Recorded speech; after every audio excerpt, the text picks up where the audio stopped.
UGC के पुराने regulation के बाद भी वेमुला, ये एक बेटी जिनकी माँ, दोनों की माँ सुप्रीम कोर्ट में आई, और इस तरह के वो तो हाईलाइट हो गए केस। इस तरह के केस तो दुनिया भर के होते हैं। और सुप्रीम कोर्ट ने खुद कहा भाई चेंज करो, ये तो कानून रेगुलेशन पुराने काम नहीं आ रहे, नए बनाओ। और जब नए बनाने में शामिल था आज का चीफ जस्टिस भी कि बनाओ नए, फटाफट बनाओ। और जब बन गए तो सुप्रीम कोर्ट को सांप सूंघ गया। पहले झटके में उनको लगे तो देश के खिलाफ है, ये तो देश को बांटेगा। वो देश के बांटने के लिए नहीं थे, वो देश को जोड़ने के लिए थे। देश को इसलिए जोड़ने के लिए थे एक के साथ भी अन्याय हो। पहली बार कमेटियों में SC ST OBC के कुछ मेंबरों को रखने का प्रावधान किया गया था। बाकी फिर भी लोग दूसरे थे, बोले झूठी एप्लीकेशन आ जाएगी। अरे झूठी एप्लीकेशन तो कोई देने वाला सगा भाई भी भाई के खिलाफ दे देता है, मगर उसके ऊपर कार्रवाई हो सकती है। वो एक बहाना बनाया गया और यूजीसी कानून को ठंडे बस्ते में बिठाया गया।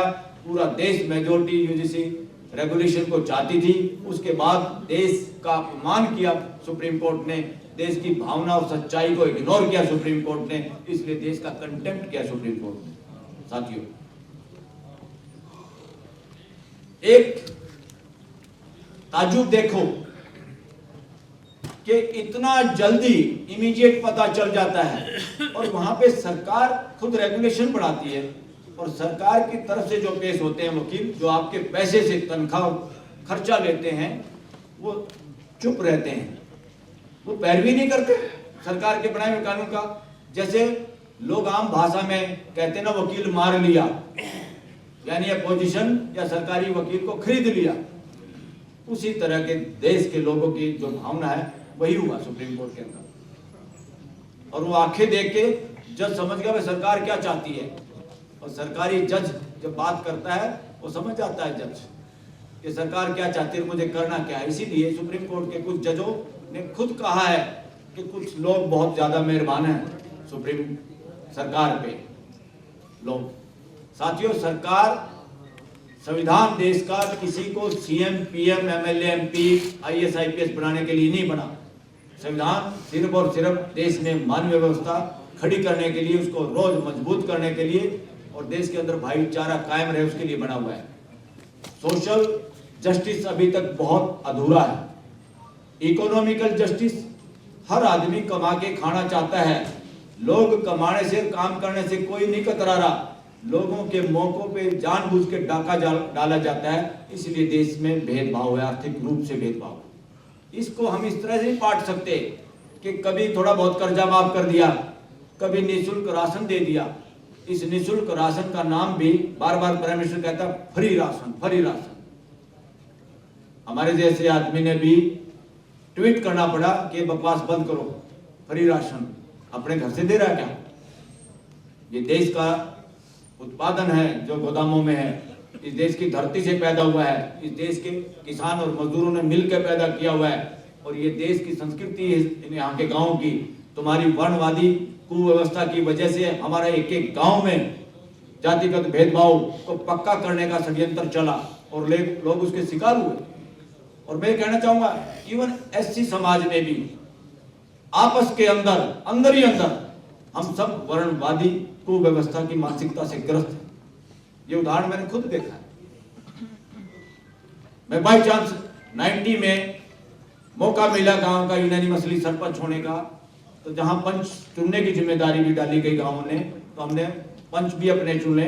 एक पंच मेरे अपने खास दोस्त जो BSF में था, गुजर गया, वहां शहीद हो गया, क्लास फेलो, जिसके घर मुश्किल से एक आधा दिन गुजरता होगा मैं जब उसके साथ या उसके घर नहीं जाता हूँ, उसके परिवार के साथ बैठना, खाना पीना भी साथ में। वो जाटो समाज जिसको यूपी में बोलते हैं, हरियाणा में दूसरा समाज बोलते हैं, उस समाज से था। उसके बड़े भाई को भी हमने पंच बनाया, वो रिटायर्ड था PND डिपार्टमेंट से, पोस्टल डिपार्टमेंट से। मैंने कभी चाय अपने घर नहीं पी मॉर्निंग की। जब मैं गांव में जाता था तो चाय के बजाय दूध ही मिलता था, सेहत भी अच्छी हो गई थी। तो मैं वाल्मीकि मोहल्ले में जब जाता था, जो ब्राह्मण पंच था वो मेरे कान में कहता था, बेटा मेरी जात मत बिगाड़ना, मैं तेरे साथ चला रहूंगा, मुझे खाट पे बैठने को भी नहीं गई है, मैं खड़ा रहूंगा। मेरा नाई पंच ये कहता था कि भाई मैं नहीं चलता, मैं थोड़ा दूर ही खड़ा रहूंगा। और ज्यादा ताजुब मुझे जब होता था, वो सरकार से रिटायर्ड आदमी, मेरे अपने दोस्त का भाई, वो मेरे से हाथ पकड़ा, मैं उसका हाथ पकड़ता था, छुटा के भागता था, क्योंकि उस मोहल्ले में बहुत खुशी की लहर दौड़ती थी। वो चाय बनाते थे और मैं चाय वहां पी के आता था। ये हाल है हमारा सबका। ये कुव्यवस्था कहां से घर कर गई कि हमने ठेकेदारी कहां से ले ली, मैं बड़ा तुम छोटे। और ये सारा का सारा बड़ी संस्थागत तरीके से इस देश के अंदर हुआ और आज भी जारी है, और उसी का पोषण चल रहा है नागपुर से। सरकार बाहर से चल रही, पार्लियामेंट से नहीं चल रही, और पार्लियामेंट के प्रति कोई जवाबदेही नहीं हो रही। तो साथियों, विचार वर्णवाद जहां भी झलकता है, समझो भाईचारे के पक्ष में नहीं है। भाईचारे के पक्ष में जो कुछ है वही न्याय है। न्याय का मतलब कोर्ट करती है, न्याय दिखाई देना चाहिए, कुछ नहीं है, अधूरी डेफिनेशन है। न्याय का मतलब है न केवल उन लोगों को जिनके खिलाफ आपस में मुकदमे थे वो सारे खुश हों, पूरा देश या समाज इसको भी पता चले कि इनका मुकदमे का हल हुआ है, भाईचारा पुनर्स्थापित हो गया है, वो न्याय है। तो हर काम, चाहे हम प्रोफेशन में कुछ काम करते हैं, चाहे बिजनेस करते हैं, चाहे नौकरी करते हैं, चाहे मजदूरी किसानी करते हैं, अगर मेरे काम से भाईचारा बिगड़ता है तो मैं अपराधी हूँ, मेरे काम से भाईचारा बढ़ता है, बरकरार रहता है, तो मेरा जो सारा काम फिट है। तो इस भावना से, इस विचार से, और यही विचार भारत के संविधान का विचार है। भारत के संविधान का विचार ज्यादातर वो बातें कि पूरे अस्तित्व को समझना है, किताबों को नहीं समझना, अस्तित्व को समझना। उसकी व्यवस्था ऐसी है जो सबके लिए बराबर है। पूरी मानव जाति एक जैसी है, हार्डवेयर में फर्क है, सॉफ्टवेयर एक ही जैसा है। सड़क पे बाहर किसी बच्चे को पीटते हुए लोग दिखाई दें, आप तुरंत सारे के सारे लोग बोलोगे कि भाई और मत मारा छोरे को। चाहे वो ये भी कह दे कि इसने चोरी कर ली, पॉकेट मार ली, तब भी कहेंगे ना भाई बच्चा है, इसको मत मारो। ये सॉफ्टवेयर पूरी मानव जाति का एक है। राष्ट्रवाद सबसे बड़ा आतंकवादी नारा है साथियों। आज राष्ट्रवाद से काम नहीं चलना। देश और दुनिया ग्लोबल विलेज है, और सब मिलके 800 करोड़ की बात, 800 करोड़ के बारे में सोचना, मिलजुल के रहना, यही भारत का संविधान चाहता है। भारत का संविधान सरकार की भी ड्यूटी लगाता है कि पड़ोसियों के साथ, देशों के साथ भाईचारे से रहना है। और हमारा देश ने तो एक बहुत घटिया विश्व गुरु बनने चले थे। ये गुरु घंटाल का मतलब क्या है? ये गुरु नहीं बनना, इंसान बनना है, मानव बनना है, मानवतावाद पे चलना है, और वर्णवाद को जूते मारने, वर्णवाद को कुचलना है। यूनिवर्सिटीज के अंदर इतनी गुंडागर्दी चल रही है, पूरे के पूरे आरएसएस से रिलेटेड लोगों को प्रोफेसर बनाया, सिलेबस में चेंज, डार्विन का चैप्टर हटाना जो साइंस की बात करता है, क्योंकि डार्विन नहीं हटाए तो ब्रह्मा के मुख से आदमी कैसे पैदा होगा। सिलेबस में अपने बच्चों की किताबें भी देखा करो, उनको क्या पढ़ाया जा रहा है। उनको मूर्ख या वर्णवाद से का शिकारी तो नहीं बनाया जा रहा। तो वर्णवाद इतना गहराई से इस देश में ना भी, मैं तो कह रहा हूं, ना अंग्रेजों का राज रहा, ना किसी मुगलों का राज रहा, इस देश में वर्णवाद का राज रहा। और संविधान राज को जूते मारता है, राजशाही को जूते मारता है। संविधान जब से लागू है, ना कोई राजा है ना कोई प्रजा है, इसलिए प्राइम मिनिस्टर देश का राजा नहीं है। प्राइम मिनिस्टर एक पोस्ट है, एक जिम्मेदारी की पोस्ट है। कई बार सरकारी नौकरी में भी कोई नकली डिग्री वाला, फर्जी फ्रॉड आदमी, चोरी चकारी से किसी का नेता का रिश्तेदार प्रमोशन पाके बड़ा अधिकारी बन सकता है, मगर वो बनने से फायदा नहीं, वो अपनी ड्यूटी नहीं निभा पाता। इसलिए साथियों, कई बार सीएम, मंत्री, पीएम चोर उचक्के भी बन सकते हैं। पीएम बनने से महान नहीं होता आदमी, एमएलए, एमपी, आईएएस, आईपीएस बनने से महान नहीं होता। जिसका जीवन, जिसका जीने का तरीका, जिसका विचार, जिसका व्यवहार मानवतावादी नहीं है, वो सारे के सारे देश के लिए खतरनाक है, आतंकवादी है। ऐसे आतंकवादियों को पहचानो और उनका इलाज करो। यूजीसी, यूनिवर्सिटी ग्रांट कमीशन, ये एक ऐसी संस्था है जिसका मकसद था कि देश की जितनी संस्थाएं हैं, शिक्षण संस्थाएं, वो कैसे चलें और उनको आर्थिक मदद कैसे की जाए और देश की शिक्षा कैसी हो। और फिर उन संस्थाओं में लोग किस तरह के लोगों की अपॉइंटमेंट की जाए, किस तरह से प्रमोशन की जाए, सारा का सारा कंट्रोल उसके हाथ में। और उसमें बहुत बार लोगों के साथ नाइंसाफी होती थी, तो यूजीसी ने रेगुलेशन बनाए ताकि जिस वर्ग को, जिन लोगों को का शोषण हो रहा है या शिकायत है, उनका समाधान किया जाए। उसके लिए रेगुलेशन थे पुराने, वो पर्याप्त नहीं थे। मैं कह रहा हूं वो थोड़े बहुत पर्याप्त भी थे तो उनको लागू नहीं किया गया। सारा मामला कानूनों का नहीं है, कानूनों को लागू करने का है। आजादी के बाद जब संविधान लागू हुआ, वो संविधान मानवीय संविधान है और मानवीय व्यवस्था के लिए संविधान है। उसमें सरकार नाम की चीज नहीं हो सकती। सरकार बहुत बदनाम शब्द है जो पुरानी फिल्मों में देखते थे। किसी की बहन बेटी या किसी की इज्जत लूट लेने वाले गुंडे को सरकार बोला जाता था फिल्मों में, और लोग गिड़गिड़ाते थे मजबूरी में, सरकार मेरी बहन को, मेरी बेटी को या मुझे छोड़ दो, मुझे जान से मत मारो। इस शब्द को बिल्कुल परिवर्तन करने की जरूरत है। संविधान का मतलब है वो सही विधान, वो सही तरीका जो पूरे देश को एक परिवार की तरह रख पाए, एक परिवार की तरह आगे बढ़ा पाए और न्याय के साथ हम सब जी पाए। और न केवल 140 करोड़ भारत के लोग, वो 140 करोड़ धरती के 800 करोड़ के साथ इकट्ठे होकर जी पाए। इसका नाम है संविधान।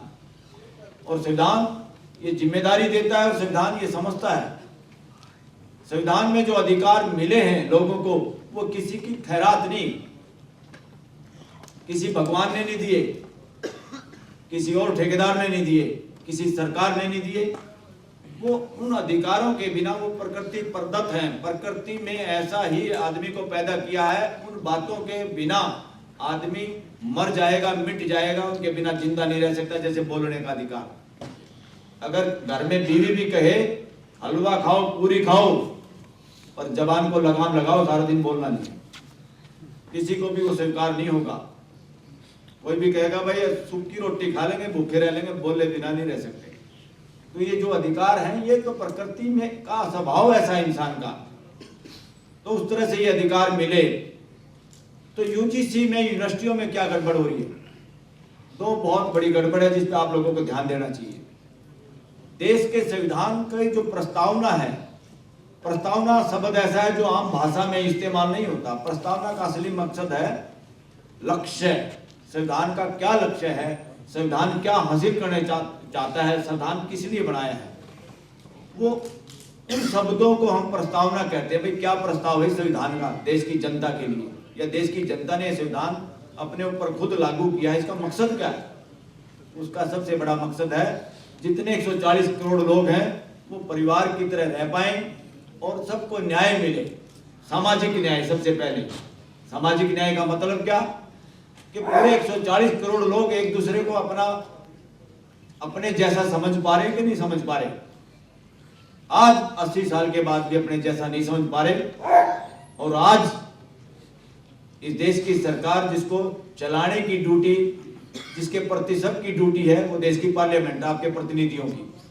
यहाँ प्रतिनिधि जितने हैं वो जनता के प्रतिनिधि होने की बजाय पार्टियों के मदारी के बंदर हो गए हैं, उनके गले में पट्टा है। संविधान इसकी बात नहीं करता, संविधान पार्टी की बात नहीं करता। पूरे संविधान में पार्टी शब्द नहीं है।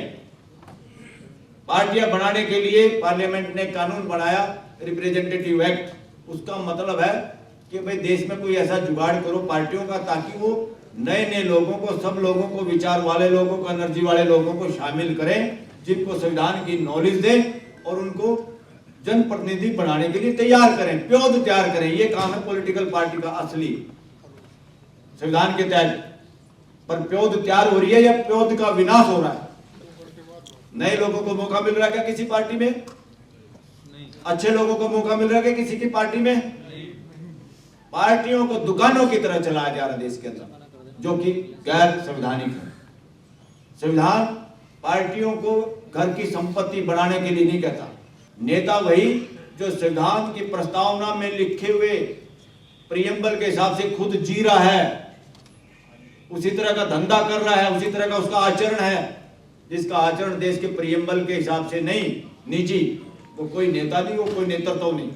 भले ही वो लोग एमएलए एमपी बन जाएं, उसका कोई फायदा नहीं, वो ना आपकी बात कर सकते ना वो आपके प्रतिनिधि है। हो रहा उल्टा।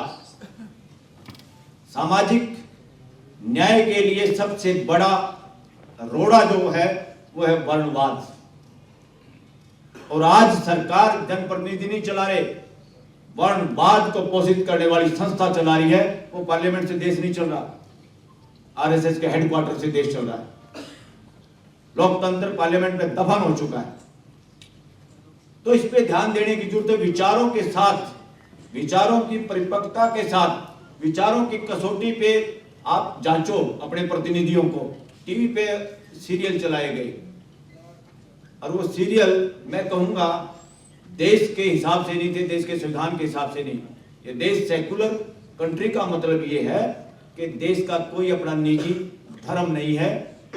लोगों जिस बात की आस्था में मानते हैं वो लोगों का काम है, सरकारों का काम नहीं है। वहां पर एक प्रोग्राम से पहले रोज एक श्लोक आता था, जब जब धर्म यथा धर्मस्य, इस तरह का, और वो बुजुर्गों को समझ में नहीं आता था। वो मेरे को एक दिन बोले, बेटा ये क्या कह रहा है, तेरी समझ में आवे है? मैं बोला दादा ये कह रहा है जब जब धर्म की हानि होती है मैं आता हूं। बुजुर्गों का समझदारी देखिए, असली डिग्री होल्डर तो बुजुर्ग हैं, तजुर्बे वाले हैं। स्कूल और कॉलेज से जो डिग्रियां मिलती हैं वो इंसान नहीं बनाती, वो नौकर बनाने में लाभदायक है, इंसान बनाने में लाभदायक नहीं। तो मैंने कहा ये कह रहा है कि जब जब धर्म की हानि होती है मैं आता हूं।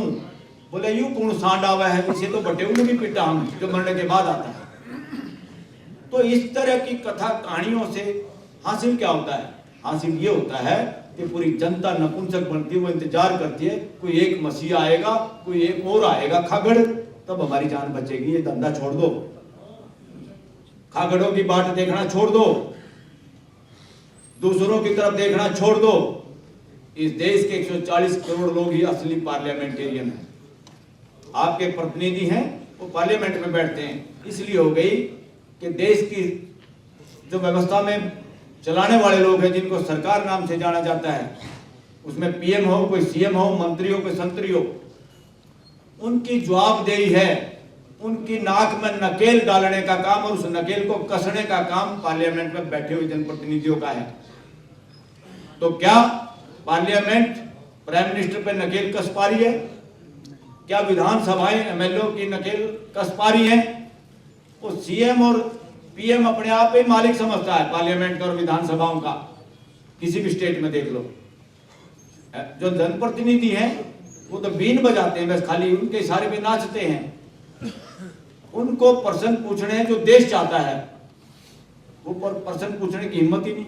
वो प्रश्न वो पूछते हैं जो पार्टी उनको देती है और उसी के हिसाब से जवाब मिलते हैं।